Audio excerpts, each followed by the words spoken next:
अरे जल्दी चलो, ज्यादा देर हो गई तो धूप चढ़ जाएगी। उसके बाद इस 3 घंटे की ड्राइव का मजा ही नहीं रहेगा। घड़ी की तरफ देखा तो शुक्रवार का दिन सुबह के 9 बजे थे। तभी अंदर से आवाज आई, हाँ आती हूँ। भाविन और हेतल सूरत में रहते थे, जहां से दमन कुछ 2.5 घंटे की दूरी पर था। दोनों की शादी को कई साल हो गए थे और हेतल के कई बार कहने के बाद ये 3 दिन का एक छोटा सा हॉलिडे प्लान हो। हल्की हल्की बारिश उनके इस खूबसूरत से लॉन्ग ड्राइव को और भी अच्छा बना रही थी। बारिश के कारण गाड़ी धीमे ही चल रही थी और शुक्र इस बात का था कि अब धूप की कोई टेंशन नहीं थी। करीबन दोपहर के 12 बजे दोनों बीच के पास एक होटल में पहुंचे। होटल में चेक इन करने से पहले बाहर एक बोर्ड देखा था जो पुराना होने की वजह से जगह जगह से उखड़ा हुआ था। उधर लिखा था, दोपहर के समय बीच पर ना जाएं। हेतल को समंदर का किनारा बहुत पसंद था, इसलिए वो जब मौका मिलता भाविन से दमन ले चलने की ही रिक्वेस्ट करती। काफी साल बाद जाकर हेतल की ये बात भाविन ने आखिरकार रख ली और उसे घुमाने ले आया दमन। हेतल ने दोपहर के समय ही भाविन से बीच पर चलने की जिद करी और उसकी इस जिद के सामने भाविन की एक न चली। बीच पर पहुंचे तो ऐसा बीच देखकर खुश हो या हैरान, दोनों को समझ नहीं आ रहा था। इंसान तो दूर दूर तक कोई जानवर भी उन्हें नजर नहीं आ रहा था। बीच में दोनों को दूर से इस सुनसान से बीच पर एक आदमी हाथ में कैमरा लिए उनकी ओर आता हुआ दिखाई दिया। ये उन कैमरामैन में से एक है जो अक्सर आपको बीच पर दिखाई देते हैं। दोनों ने उससे अपनी बहुत सारी फोटोज खिंचवाई और कहा कि उन्हें इन फोटोग्राफ्स के प्रिंट नहीं चाहिए, वो उसकी मेमोरी कार्ड से फोटो लैपटॉप में कॉपी कर लेंगे तो वो उनकी होटल आकर उन्हें मेमोरी कार्ड दे दे।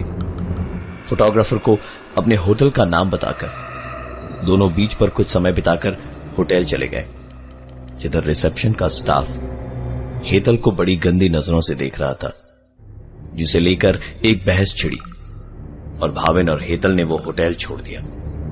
जैसे ही वो होटल से बाहर निकले उन्हें वो फोटोग्राफर मिला जो उन्हें दूसरे होटल तक ले गया। दूसरे होटल में चेक इन करके भाविन अपने कमरे में मेमोरी कार्ड से फोटोज कॉपी कर ही रहा था और कैमरामैन लॉबी में उसका इंतजार कि तभी फोटोग्राफ्स को देखकर भाविन को बहुत जोर का झटका लगा और वो सीधा नीचे दौड़ता हुआ कैमरामैन की तरफ पहुंचा और कैमरामैन वहां था ही नहीं। फोटोज उन्होंने बीच पर खिंचवाए थे और मेमोरी कार्ड में फोटोज उनके घर से लेकर अभी तक की सारी थी। इसका मतलब ये कैमरामैन बहुत टाइम से उनका पीछा कर रहा था, मगर क्यों ये किसी को मालूम नहीं था। भाविन हेतल को कमरे में आराम करने के लिए छोड़कर सीधा पुलिस स्टेशन गया रिपोर्ट लिखवाने। भाविन की बात सुनकर पुलिस उसके साथ बीच पर गई, जो बीच थोड़ी देर पहले सुनसान था। वो शाम होने की वजह से अब खचाखच भरा पड़ा था। फोटोग्राफर्स वहां इतने थे कि किसी एक को खोजना रेत में सुई ढूंढने के बराबर था। काफी देर तक खोजबीन के बाद भी जब पुलिस के हाथ कुछ नहीं लगा तो उन्होंने दोबारा उस कैमरामैन का हुलिया कंफर्म किया और कुछ पता लगने पर भाविन को बताएंगे ऐसा कहकर चले गए।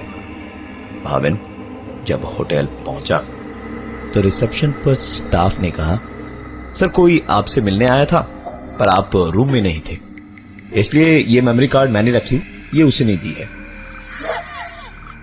इस वक्त उसके दिमाग में सिर्फ एक ही सवाल उठ रहा था कि अब इस मेमोरी कार्ड में क्या होगा।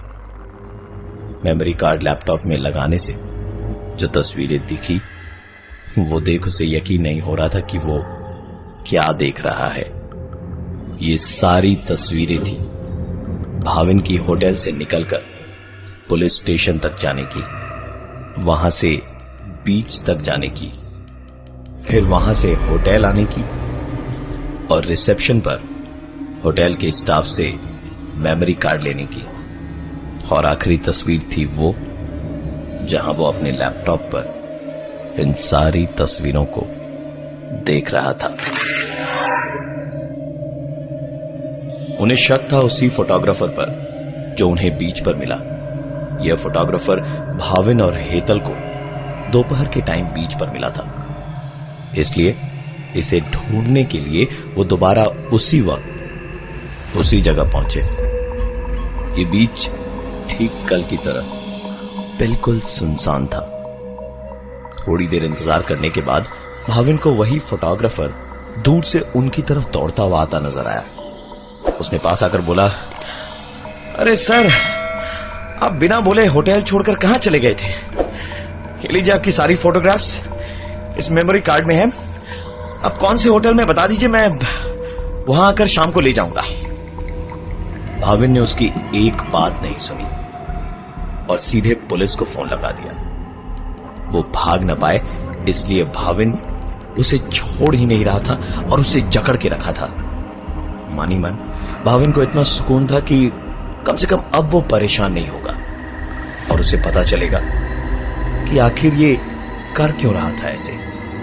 थोड़ी देर में पुलिस वहां आई और उसे गिरफ्तार करके ले गई। जाते जाते भाविन से कहा कि आप आराम से होटल जाइए, हम पूछताछ करके आपको बताते हैं। भाविन जैसे ही होटल पहुंचा, रिसेप्शन पर एक मेमोरी कार्ड उसका इंतजार कर रहा था। कैमरामैन को तो पुलिस ने पकड़ लिया, फिर ये मेमोरी कार्ड कौन दे गया होगा? कई सारे सवाल उमड़ रहे थे इस वक्त भाविन के दिमाग में। उसने तुरंत वो मेमोरी कार्ड लिया और दौड़ते हुए अपने कमरे में जाकर लैपटॉप में मेमोरी कार्ड लगाया तो एसी की ठंड में भी भाविन को घुटन होने लगी। मेमोरी कार्ड में 2 फोल्डर थे, एक टुडे और एक एक्स्ट्रा के नाम से। टुडे में वो तस्वीरें थी जहां भाविन होटल से निकलकर बीच तक गया, फोटोग्राफर को पकड़ा, पुलिस उसे पकड़कर ले गई और वो फोटोग्राफर लॉकअप में था। इसका मतलब साफ था कि फोटोग्राफ्स इस फोटोग्राफर ने तो नहीं खींची थी। इस मेमोरी कार्ड के जब एक्स्ट्रा फोल्डर को भाविन ने खोला तो उसमें जो तस्वीरें थी उनमें भाविन और हेतल झगड़ रहे थे। एक तस्वीर में हेतल का बदन नीला पड़ गया था और वो जमीन पर पड़ी थी, और एक आखिरी तस्वीर में भाविन अकेले गाड़ी ड्राइव करके कहीं जा रहा था। भाविन इन तस्वीरों के बारे में सोच ही रहा था कि हेतल ने उसके सामने वो तस्वीरें उसके हाथ में रखी जिनमें वो अपनी गर्लफ्रेंड के साथ में था। भाविन का सच उसके सामने था और अब उसने बोलना शुरू किया। अच्छा हुआ तुम्हें पता चल गया, क्योंकि यहां मैं वैसे भी इसलिए ही तुम्हें लाया था कि तुम्हें यह सब बता सकूं। मैं अब और तुम्हारे साथ नहीं रह सकता और मुझे तुमसे डिवोर्स चाहिए। भाविन के मुंह से सच्चाई सुन हेतल टूट पड़ी और रोते रोते भाविन की आंखों के सामने ही बाथरूम में चली गई। भाविन दरवाजा खटखटाते खटखटाते परेशान हो गया, पर हेतल ने दरवाजा नहीं खोला और अंदर से बस रोने रोने और रोने की आवाजें आ रही थी। तंग आकर भाविन चिल्लाया, मरो यहीं पे, जा रहा हूं मैं, देखता हूं कैसे आओगी शहर अकेले। कमरे का दरवाजा जोर से बंद करते हुए भाविन अपना सामान लेकर अकेले ही निकल पड़ा। आधे रास्ते जाने के बाद उसे ध्यान आया कि एक तस्वीर तो ऐसी भी थी जहां वो इसी तरह अकेले गाड़ी चलाते हुए लौट रहा था। तस्वीरों के बारे में सोचते सोचते वो कब घर के पास पहुंचा उसे पता ही नहीं चला। घर के सामने बहुत भीड़ लगी थी और भीड़ में न सिर्फ पड़ोसी थे बल्कि पुलिस भी थी। भाविन भागता दौड़ता घर के अंदर घुसा तो पता चला कि उसकी बीवी ने सुसाइड कर लिया है। लाश घर के बाथरूम में मिली। बीवी की सुसाइड की खबर भाविन के लिए एक बहुत बड़ा झटका था, लेकिन एक सवाल जो उसे मन ही मन खाए जा रहा था वो ये कि उसकी बीवी उससे पहले यहां कैसे पहुंची। भाविन शॉक की वजह से चुप था और कुछ बोल नहीं पा रहा था। पुलिस ने हेतल का सुसाइड नोट पढ़ना शुरू किया, जिसमें उसने लिखा था, मुझे मेरे पति के अफेयर के बारे में पता है। वो मुझे दमन इसलिए ही ले जा रहे हैं ताकि वहां होने वाले हंगामे का किसी को पता न चले और वो मुझे डिवोर्स के लिए मना सके। मैं उन्हें डिवोर्स नहीं दे सकती, इसलिए अपनी जिंदगी खत्म कर रही हूं। वो भी खुश और मैं भी।